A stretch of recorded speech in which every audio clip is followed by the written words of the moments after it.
Good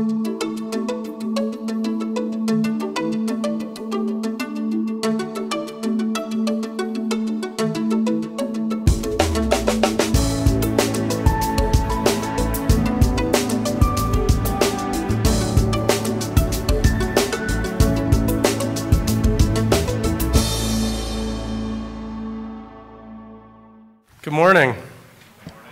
So a quick show of hands before we get started, just so I have a better sense of the audience. Just 3 categories: affiliates, merchants, and kind of like the rest, networks and everything else. How many are affiliates or publishers in the room? So we'll say a third. And merchants, or kind of people who sell stuff, that's about a half. And then the rest? All right, so what would that be like? I'm not going to do the math there on the fly. All right, so less than a third. All right, we're here to talk about deals and coupons and offers. I'm the founder and CEO of Vertive. We're the publisher of Offers.com and a number of other sites. We're located in Austin, Texas. This is my 10th year coming to Affiliate Summit. I was the initial president of the Performance Marketing Association. And I've been speaking at these conferences for a good 8 years on different topics. These are some of our websites. We focus on premium properties, premium destinations to save consumers money, all really kind of instant brand type domains. The outline for today. Coupons are hot. We're going to talk about that a little bit. Talk about the different types of offers and deals and coupons. Share some facts or some market research. A few tips, mainly for the merchants in the room. And then we'll open it up to questions. So we'll have plenty of time for questions. It's real simple. Consumers like coupons. You could make it a much more complex equation than that. There's all sorts of discussion about the pros and the cons, but I like to simplify things. And if you're trying to sell something and a consumer likes that something you're trying to sell, I suggest giving it to them. The press has been quite kind to coupons as of late. I like to credit Groupon for this. Groupon helped make coupons cool. But I mean, you've got everything from the Wall Street Journal to Adweek talking about coupons or deals or offers, whatever word they use. They like to mix them up a bit. That they're here to stay. They're growing. They're hot.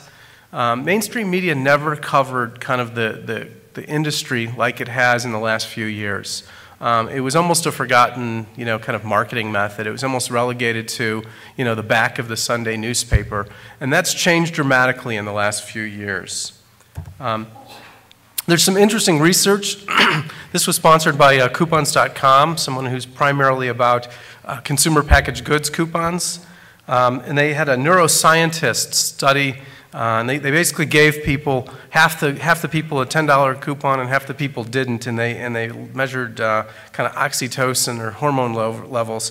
And they found that the receipt of the coupon increased happiness. So I like to think now we're all in the happiness business. Kind of made me feel better about what we do. But it was really the interesting thing was that it was more than receiving a gift. Receiving a coupon. And they weren't necessarily that specific in the analysis of whether that was a coupon code or just a great deal. I like to think that it really just comes down to consumers want to know they're getting the best value possible when they buy something, right? They're not expecting merchants to lose money. At least I don't think they are. They just want to know they're getting a good deal. And sometimes coupons or special offers are the best way to do that. So there's lots of different types, right, as the headline suggests. We like to break them down into kind of 3 main categories: deals, coupons, and special offers, or deals, coupons, and offers.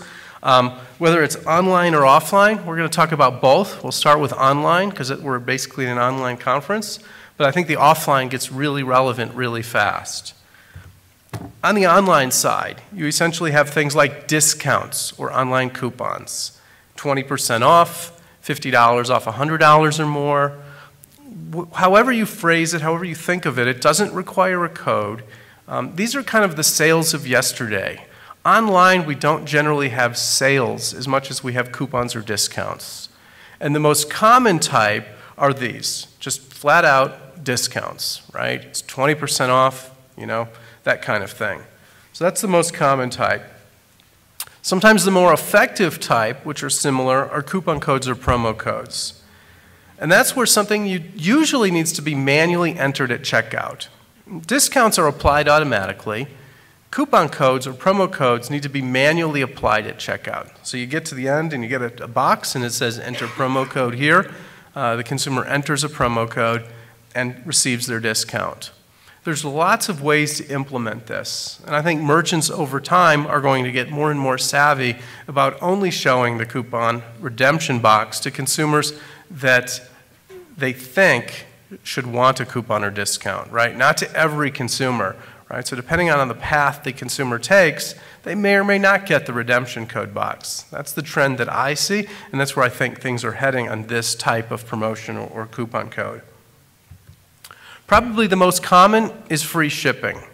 Free shipping coupons and coupon codes really are in many ways the easiest, right? Consumers are more and more expecting free shipping. But one thing a lot of merchants will do is they'll give free shipping on a specific dollar amount. If a consumer's about to spend $80 and they can get free shipping if their order's $99 or more with a coupon or a coupon code, there's a high likelihood, and the research bears this out, they'll spend $20 more in order to save the $5 on shipping, right?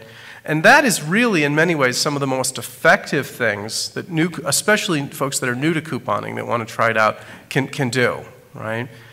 You're going to still get the sale. You're really not giving up that much because shipping does not cost near as much as it did, many years ago. The efficiencies are much, much greater, and you can increase the shopping cart size.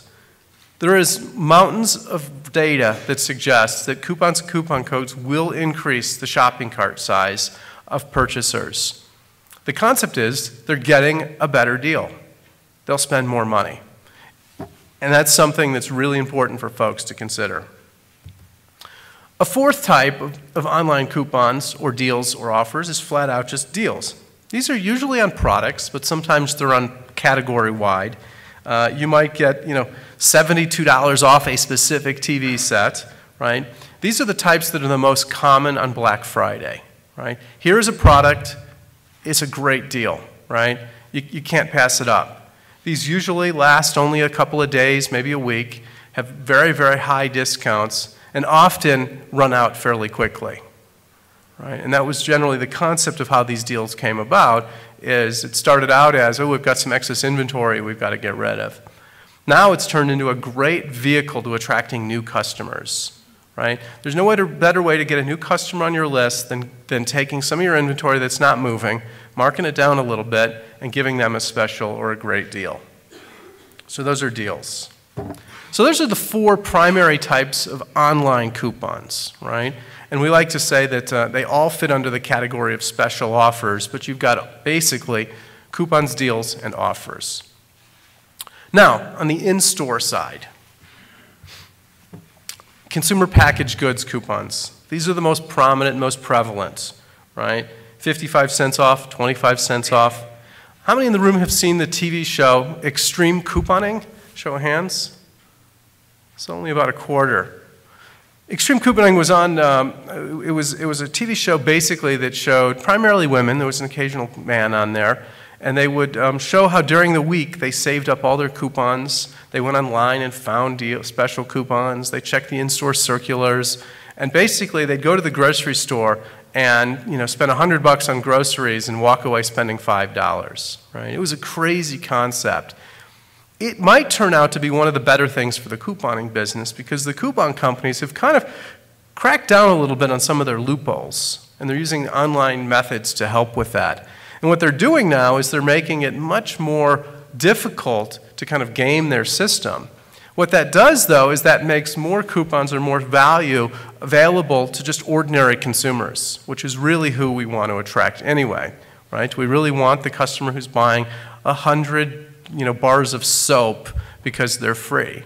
Or do we really want somebody who wants to try a new brand, or perhaps we can influence their purchase decision with a better discount or a better coupon?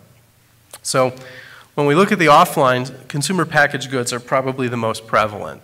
The second would be printable coupons. So this is an interesting one because it's used offline or redeemed offline, but it's found online. And the first ones, the consumer packaged goods, are more and more being found online as well. But in this particular scenario, the consumer will go to a coupon or a deal site, they'll find a coupon they like, they'll print it, and they'll bring it to their favorite store. Now these are starting to morph into both printable and kind of on-screen, where you present your iPhone at the cashier, right? But they're generally thought of as printable coupons, whether they're online or offline. There's challenges on the tracking on these types of coupons. There's also challenges on kind of the consumer adoption, right? Traditional couponers are used to going to the Sunday paper. They're used to getting out their scissors and cutting them out. The new breed of couponers, the ones who use mainly online coupon sites, are more used to just clicking, shopping, and saving. So this adds an element that doesn't necessarily fit either. Related to these are a new type called card-linked offers. And this is really just starting to get going. But lots and lots and lots of companies are getting into the card-linked offers business. And this is where they'll provide, in some cases, they'll send you an offer and you have to use the credit card to redeem it. In some cases, you have to load the offers onto your card. Both models are kind of out there. At this point, neither model is taking off, right? There's some usage, but neither one has really kind of got widespread adoption. But those that are watching the coupon space should kind of keep an eye on these. We like the fact that they call them card-linked offers. And then finally, the one that often, at least people associate with coupons now more than any, is local. And that's because of folks like Groupon and Living Social. Now, both Groupon and Living Social have branched into the deal side, the traditional flash sales or things that you can buy online. But both of their starts was really on local or local vouchers. And both these are the most common types. These have been criticized a lot in the press for, the merchants, they're bad deals for the merchants. And what we like to tell anybody, and I'll share that in a bit, is if you're going to give a coupon, make sure you understand the math.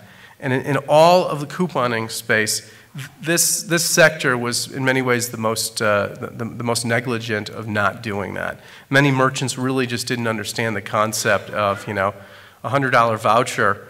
The consumer had $100 in value, and the merchant got $25 for that. In many cases, the numbers just didn't add up. However, there are plenty of industries that the merchant can make that work, and I think these models are here to stay. They will evolve over time, but both of these sites and services are still very popular, as well as the copycats. So, aside from the types of offers, I'm going to share some market research facts. Right? Up until a few years ago, there was very, very little market research on kind of the whole sector of coupons and deals. Coupons and deals started out as selling, Coca-Cola in the early days. They've come a long way. So in terms of some online facts, about 75 million consumers, about a third of the total internet population, will buy goods online and have them shipped each quarter. Right? So the available market each quarter is 75 million consumers. Right? That is just huge, right? If you think about 75 million buying something every quarter, right? The largest deals and coupon sites might have 5 to 10 million visitors a quarter, right? The whole sector has way less than 75 million, right? So while on one hand you'll read lots and lots of consumers use coupons and deals, on the other hand, the number is fairly small when you think about the 75 million number. There's varying data on this. Forrester put something out that says 66% of consumers will use online coupons at least 25% of their purchases, right? And I always look at the glass both half full and half empty, and I wonder about the other 34% that won't use them at all, and I also wonder about why they're not using them on 100% of their purchases, right? But I think ultimately what this slide tells us, aside from everything else, is the market still has a lot of room to grow, both on the publisher side and on the merchant side, as merchants get more and more creative in terms of how they use and how they distribute and track coupons. This is interesting. We talked about this a little bit when we talked about the shopping cart. And basically, this kind of data you have to take with a grain of salt because you're asking consumers about their intent after the fact. But basically, this is again a Forrester study of consumers, and 57% of the consumers who used a coupon code, and again this is about a code, not necessarily an online sale or a discount, said that if they had not received it, they would not have bought the item, right? What happens a lot, and why the tracking on this is so difficult, is shopping cart abandonment, right? Consumer will go, they'll go buy something, you know, it's 50 bucks. Oh gosh, that's more than I wanted to spend. If they can find a code, they'll convert, right? If $5 off, they'll take it. 10% off, they'll take it, right? Sometimes free shipping, they'll even then go spend more money. But oftentimes, and in this case, in this particular survey, 57% of those consumers said without one, they just would not have bought, right? That's a very, very difficult thing to track. We have heard from a number of companies who have been a little bit worried about using coupons. They're gonna, you know, they're basically just giving money away, both to the consumer and to the affiliate. And what we found is when they get rid of their coupons, their sales go down, right? And they've basically found over time that couponing works. I don't know if anybody's following the big retailer, J.C. Penney, who's gotten rid of couponing as of late.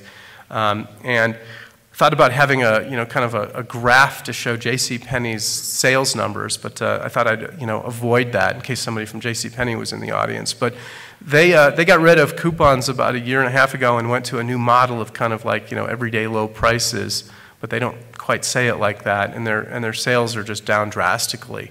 Whereas some of their competitors who rely on couponing are seeing big increases over the last kind of months and years. Consumers will change a brand with a coupon, right? If consumers going to buy something and they can get a similar product for less, they will often let a coupon influence that decision to do so. And this is a very, very interesting one, especially for repeat remarketing.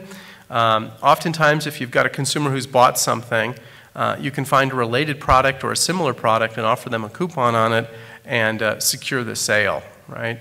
Oftentimes, couponers or folks who use coupons are more loyal to getting a discount than they are to a particular brand, especially when it comes to trials, right? They'll often try a new brand just because they have a really good coupon or deal. 32% of online buyers typically begin their shopping process on affiliate sites, right? And this was something that Forrester put out in a study they did over the summer. And basically what they were trying to say was, you know, yes, lots and lots of sales end on an affiliate site, and that's often where we focus our energy, but a third start there. It's not always the same one or the same site, but oftentimes consumers will just start their shopping experience by looking for coupons or deals, right? We find on our offers.com in our deals section, we get a lot of consumers that just browse, just looking for a deal. Oh, those are cute shoes. You know, I'll go look for shoes. It gets them in the mood to buy, right? There's nothing like a great deal to get a consumer kind of started down the path of spending money, right? And that's part of why we think a third of consumers start their shopping experience on a coupon or deal site, which is essentially paramount for an affiliate site. Parents, which is a big audience, their plans to use coupons are growing as well. They plan to grow and use more coupons. Part of it is they're buying more and more of their school supplies online for their kids. School supplies used to be something you bought the day before the first day of school. You went to, you know, your local office supply store, Target or Walmart. Now, parents are finding that if they plan their school supply shopping in advance, make a list, only buy what they need, buy from 3 or 4 different stores, they can save a ton of money, right? And part of this is because some of the things they're buying are things like, you know, computers or backpacks. You don't really need to see it or touch it if you know what you're looking for. They can find those online and save a lot of money. So that's online data. When we look at the offline data, there was a huge surge in coupon redemption in 2011, right? And some of that is associated probably with the economic challenges the country was facing. But of the coupons out there, there's 470 billion in consumer goods coupons. Again, this is mainly for grocery stores and drug stores, but only 1%, or roughly 4.6 billion, are redeemed. Now, I say only because I look at the percentage, but the other interesting thing is to note that the size of the redemptions is 4.6 billion. That's at 25, 50 cents, $1 at a time, right? That market is going to move online. It's just a question of how and when. No surprise, the top 5 retailers when it comes to consumer packaged goods coupons: Walmart, Kroger, Walgreens, Target, and Publix, right? Publix, a grocery store chain. These guys are really all big at redemption of not online, but just basically grocery store coupons. Okay, and finally, before we open up to questions, some tips for merchants, right? So about half the room was merchants, but this is a good tip for publishers as well as any other marketing services. First and foremost, like any marketing activity, you want to start with your goal. What is your goal? New customer acquisition, increasing the average order size, decreasing user abandonment, getting rid of a certain type of inventory, testing. There's lots and lots of reasons to offer coupons or deals or special offers. It's really important, though, to start as a merchant by asking yourself, your department, your company, this question, right? If the answer is just, oh, well, we've always done it, think about why, right? It doesn't mean it's a bad thing because you've always done it. And if you've never done it as a company, it doesn't mean it's not a good time to start, right? If you've got a goal, we find a lot of companies experiment with this, and what we found, especially this past holiday season, is more and more companies were doing Black Friday and Cyber Monday deals and coupons. And we had our biggest Black Friday and Cyber Monday ever. It's no wonder, right? Consumers are getting trained to shop when there's deals and coupons available. So think about what your goal is. Second, tracking and attribution. Would you have converted the sale? And be honest with yourself as a marketer. If you haven't tested it, if you haven't A/B tested it, don't assume that just because a consumer had an item in a shopping cart and then applied a coupon that you would have made the sale, because the research says otherwise, right? Look at the way you shop. Think about how many times you've put something in a shopping cart and haven't continued with the purchase cycle. It's rampant, right? So figure out how to do the tracking, how to do the attribution, and really focus on the big question: would you have converted the sale? And more importantly is, would you have sold as much? Especially when you look at coupons over a certain dollar spend. Again, my favorite, a certain percentage off and then free shipping at a certain dollar amount. Save 10%, get free shipping over $100, right? Makes the consumer think a little bit more. It increases the shopping cart size. And in the end, if you track it properly, it will increase your gross profit or gross margin, whichever is more important to you. So really think about kind of tracking and attribution. When you've got all that, you've got your goals, you've done the tracking and attributions, run the numbers. Can you afford it? Does it drive the desired action? Does it help achieve your overall company goals, right? If 100% of your customers shopped with a particular coupon, that might not be good, right? But in some cases, we hear merchants will tell us 10% of their shoppers will shop with a coupon. And that 10% is enough to make the difference between a profitable quarter and a non-profitable quarter. It's enough to make the difference between the variable costs getting covered and not being covered, right? So run the numbers. We're finding merchants are getting more and more sophisticated in their analysis, right? Many of the biggest merchants use coupons, and they're the most sophisticated at the data mining. And finally, don't forget about expiration dates. There's lots of reasons. One, in terms of driving urgencies, there's certain kind of legal limits, legal requirements, which I'm not going to speak to. I'll save that for the lawyers. And it's just safer, right? You really can drive a lot more in value from a coupon or a deal if you really do have a real expiration date and have a sense of urgency. We know some companies that what they'll do is, because they always offer free shipping, but they want to make it feel like a promotion, during their slow selling seasons, they'll take away the free shipping, right? So it really does become a limited time offer. The limited time offer is every January 5th to February 20th, and then it's always, the month of April and, parts of July. It's generally the same every year, but the offer does expire, and that's an important aspect of couponing. And finally, I wanted to open it up to questions or comments or any experiences that those in the audience have found, right? Just a quick overview on the kind of the nature of coupons and deals and special offers, and see if there's any questions about what I've said, questions for others in the audience, or just general comments. We'd prefer that you don't just kind of, pitch your product or service, but feel free to share your name or company. So the mic's right in the middle. And I'm sure there's questions, although the first one is always the hardest to get going. Hi, good morning, Jose with Crisabella Lingerie. My question to you is comparing the different type of coupons between % off to free shipping. Although we sell lingerie, UPS's rates have increased substantially in the last 3 years. So as far as margin is concerned, it comes to a point where the free shipping may actually do more harm to our margin than % off. Yeah. So my question to you is, between the two, with that consideration in mind, what has seen better traction? Well, the good thing, what I'm hearing from you, is that you're looking at the numbers, right? What I generally have seen is consumers really react to free shipping. But, if somebody's going to buy one item, right, don't give them free shipping.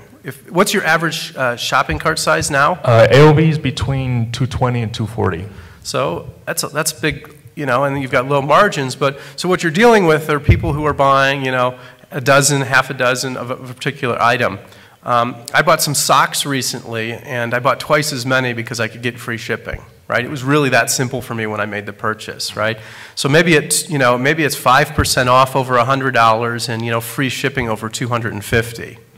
Something like that, I would definitely test it and see if you can get your average order size up. So based on what you've seen, however, if we do a 5 or 10% off a 220, we're based in Miami, and an order to California, which is one of our larger markets, even UPS ground, that can be $9 to $12 depending on how heavy it is.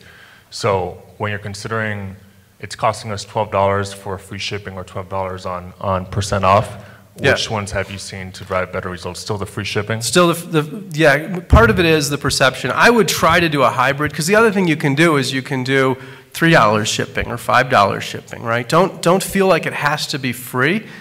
Discounted shipping can be very effective, right? I think the thing consumers get worried about the most on shipping is when it's a surprise, right? If I'm shopping around on a site and they won't tell me the shipping amount until I put in my credit card number, that's the worst. But if I have a coupon that says, spend $100, shipping $5, that might be an approach you can take. That's a hybrid approach. It's 10% off and $5 shipping, right? Because you're dealing with some heavy items, it's low cost. Yeah, I can see where your shipping would be an issue, but I would try that. I'd love to hear how it goes if you do try to do something like that. Okay, great. Thank you. You're welcome. So sort of as a follow-up, % off versus dollars off, which do you think is more effective? Consumers can do the math, right? The nice thing about dollars off from a merchant standpoint is that, if it's, $10 off when you spend $50 or more, right? You're not giving away any more at $51, $55, $60. But often consumers will know that. So again, I would look back at the average order size and think about what you're trying to affect, right? If you're trying to increase the average order size, % off is probably more effective. If you're just trying to get users to a threshold, like, God, we're at 40 now, let's get them to 50, I would try the dollars off over a certain amount. Excuse me. Hi, my name is Yossi. I'm from a company called Zacco. And I have a question about the retargeting and after sale event process.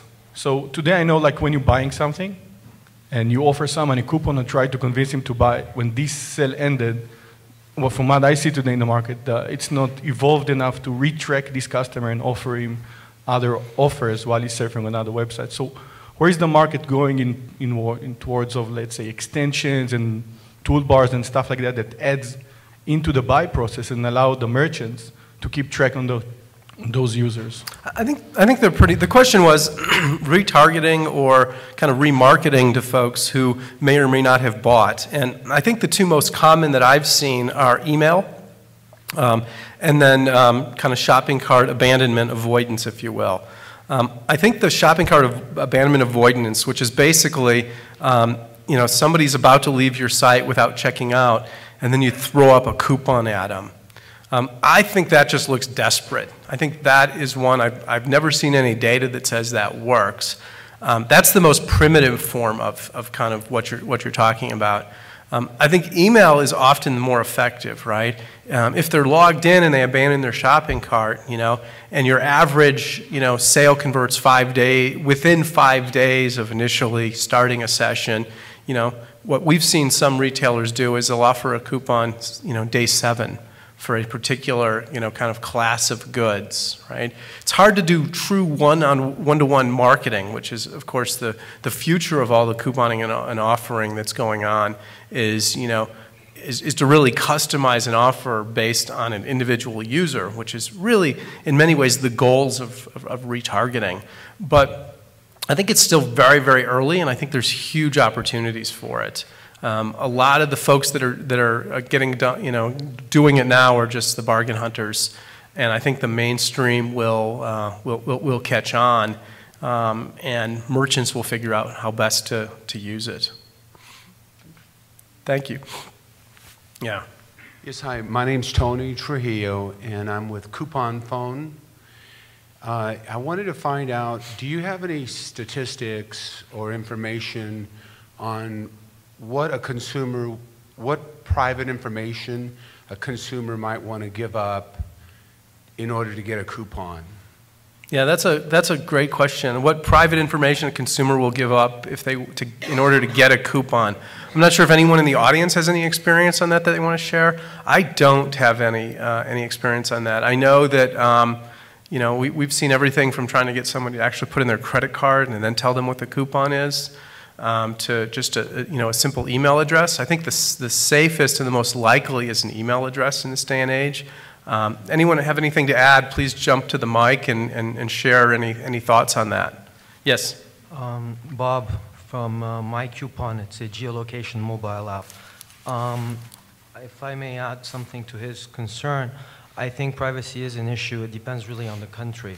Some countries such as Europe and India and others, for example, privacy is much more of a concern than in the States, and so people will not even give their mobile or anything for a coupon. For example, when Foursquare went into Poland, only 2,000 people out of 60 million are on Foursquare, where in the States we know that it's a much higher level. So that would be, I think, one thing to talk about if you're talking globally. My question, though, is about how to convince merchants, but high-end merchants, the Louis Vuittons and the Dior's and et cetera, to use coupons more. I mean, of course, the JCPenney, et cetera, will do it, but the ones that are high-end, whether it's hotels or resorts or restaurants, et cetera. Yeah, I think that the challenge on that, we know of a specific resort that there's a couple, they'll advertise their special offer on TV, and I'm not sure how they get away with it, frankly, because it's the same special offer to every consumer every day, right?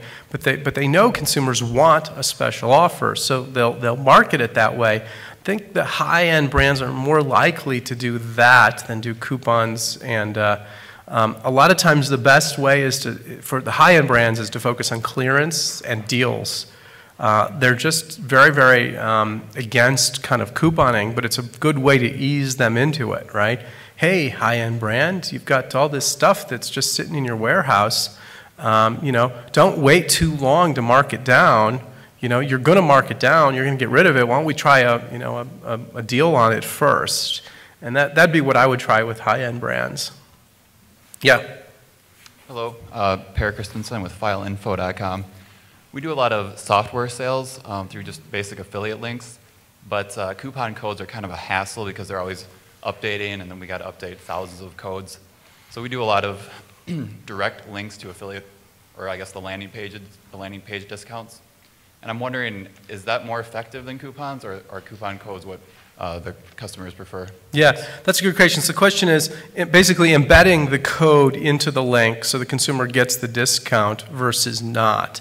What we found is that it really comes down to telling the consumer what is happening. We know of a particular offer that did better with a code than when the discount was applied automatically, but then once the process told the user, hey, welcome offers.com visitor, we've applied your 10% off coupon automatically, shop, have fun, spend lots of money, but you're going to get your discount. That was the method that we saw that was the most effective, was tell the consumer that you've done it for them.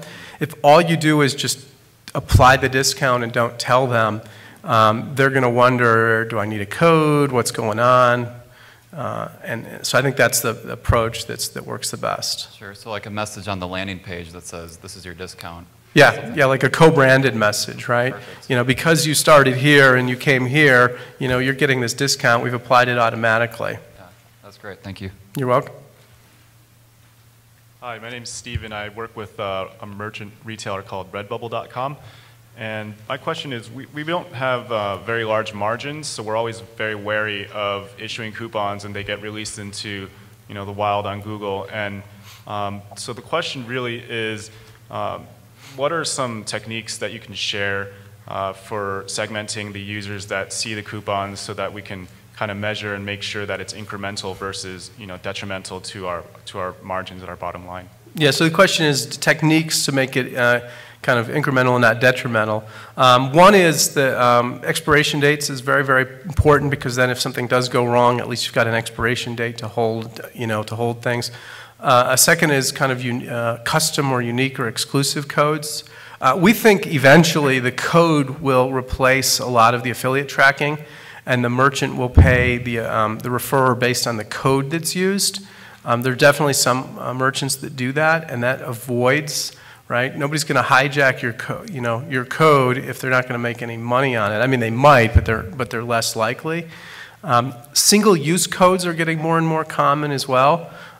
We worked with a merchant once, and they basically had 1,000 codes, and every consumer that came to our site got a unique code, right? And then the assumption was they'd get a 5% redemption rate on the 1,000 codes, and it was a limited time, so they could have cut it off any time. But there was all sorts of advantages of that, because then when you hit redeem code, you've got a single-use code. So I think that's probably the one. It requires a little bit of technology, but I think a lot of the technology to do this stuff is out there, and it's really getting easier and easier.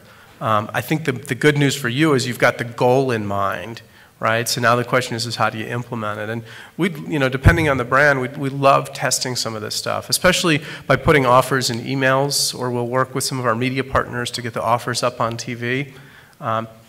But we think that's a really interesting opportunity to do. Thank you. You're welcome.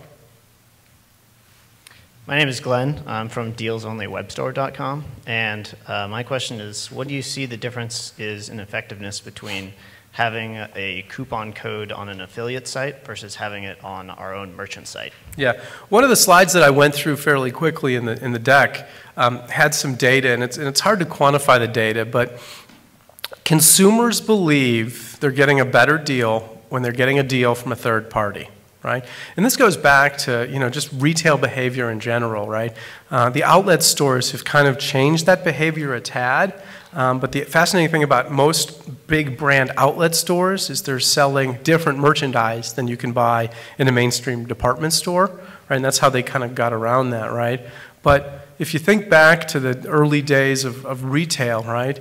Would you get a better deal on a Sony TV by going to Sony, or would you get it from a store? And consumers you go to a store, right? Are you going to get a better coupon from the store or from somebody else who's a partner of the store? And I think the perception is you're going to get it better from somebody else. We actually think merchants are in some ways silly to offer 20% off on their site and then give us a 20% off coupon, right? Put the 15% on your site. When they get our 20% coupon, the consumer gets excited. Remember that happy face that I showed you? That happy face happens, they'll spend more money, right? Especially if you can associate it with a dollar amount, right? Spend $50 or more, save 20% today. So if you're going to go to do a 20% off sale the next time you do it, try 15 on your site and try the minimum threshold in 20% on some of your top affiliate sites. That would be the approach I would take for that. Great questions. Does anyone have anything they want to add? Any questions I've answered where you've got some, either data or anecdotal information that you're willing to share? I know everybody's always worried about sharing because maybe there are competitors in the room, but we'll keep it just amongst us. Yeah? I wanted to find out, I know you've talked about the models that are already existing in regards to coupons.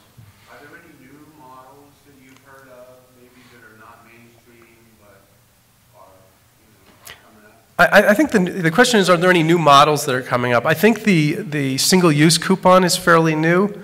I think that's getting more and more attention. I think the card-linked offers they're kind of new, but they're getting more and more attention. I think the one that's really interesting is attracting kind of specific, a very small segment of users, right? Instead of putting out a coupon to everybody, right? We've had some merchants, give us a deal that's only for our email list, right? So you'll go and you'll target a very small group, right? And this is really in the best case when you have a limited number of things, but it's a big enough quantity that you really want to sell it, but it's not, it's not so big that you want to open it up to the wider universe, right?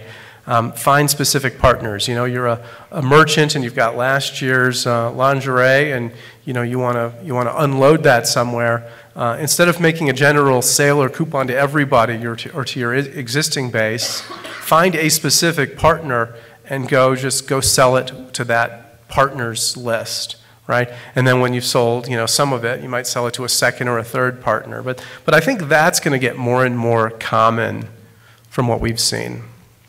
Anyone else seen any other new methods or new ways? I mean, location services are getting more common, right? I think what's going to happen one day is you're going to walk into a McDonald's and there's a Burger King across the street, and Burger King's going to know that you walked into a McDonald's, and they're going to say, "Hey, how about a Whopper today?" Right? That kind of stuff gets tricky then, right? Because then the consumer can sometimes game that system. And all you're really doing is lowering your price, right? But I think that kind of location-based couponing is definitely a lot in the press. I just wonder long-term what it really does for the merchant in terms of, somebody's already in your retail store. Is that the best time to be couponing them? Maybe it is. That's a tricky one. Yeah, does anyone here know of any? I'm not seeing any hands pop up. New methods, yeah? You want to go to the mic? That'd be great. I've been seeing a few online merchants doing couponing, like after they get one of their customers to give them some content. So if you upload a photo of yourself using, the phone case that you just bought, we'll give you a coupon that expires in 24 hours.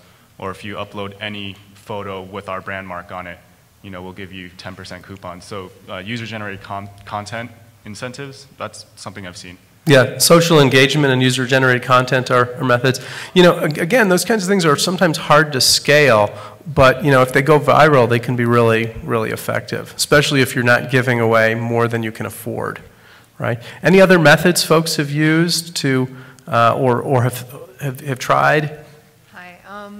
So basically, Firefox or Chrome integrated coupons that are available within the browsers. Something that from a consumer point of view is being used a lot more nowadays as well. So something Yeah, something that you integrate within the browser, and sometimes you can do that with a partner, or sometimes that's you got to get careful on those. There's some definite kind of things to watch out for when you start integrating stuff in a browser. So kind of keep that in mind. Yeah. So I'm Bill Dettering from Applied Technologies, and we're merchant. And one of the problems that we have is people go to order page and then they'll Google for Apply on coupons, go to a coupon site which has an affiliate link. Sometimes the coupons work and sometimes they don't, and then they click back, and then we wind up paying an affiliate commission to somebody that hasn't presented any value to us. Right. So one of the things that we've done is we've got a lower price product and a higher price product. So our choices are either to cut off the coupon sites or just to have a coupon for the higher price product in the coupon site. So that's sort of the method we've used to keep the sale as well as deal with the problem of... So if the consumer buys the lower price product, you don't commission on it then? We shouldn't commission on it. We shouldn't commission. Yeah. But what we do is we offer a coupon for the higher price product. So ideally that'll incent people to spend more money with us. So we make up the difference that way. Do you have an enter promo code box at your checkout page? Yeah. So you might think about, not showing that box all the time and seeing if that's if you can change the user behavior. We actually obfuscate it. We say source code instead of coupon code. So that's to discourage people from searching for coupon codes. Right. Right. Yeah, it's a very interesting one. I mean, a lot of the research suggests that, the minute you stop that, you're going to see your sales go down, right?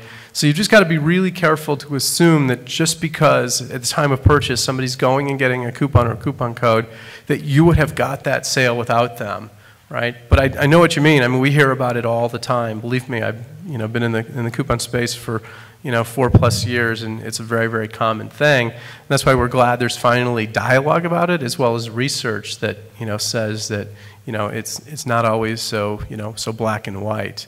Any other questions? We've got about 10 minutes left. We can end early and have lunch, or we can answer a couple more questions, or take any comments from folks on what they think. All right, so just my closing thoughts for you. Thanks for all the comments and questions. Coupons, deals, and offers are a great way to attract new customers, to increase conversion, and to basically make more money. You've just got to be really, really smart about what your goals are. You've got to track the data, track the usage of them, and then really just make good, intelligent business decisions based on the numbers and based on the goals. And if you've got any kind of further questions, or if you want to test any of these concepts and you're a big retailer, feel free to follow up with us. Great. Thanks, everybody. Have a great Affiliate Summit.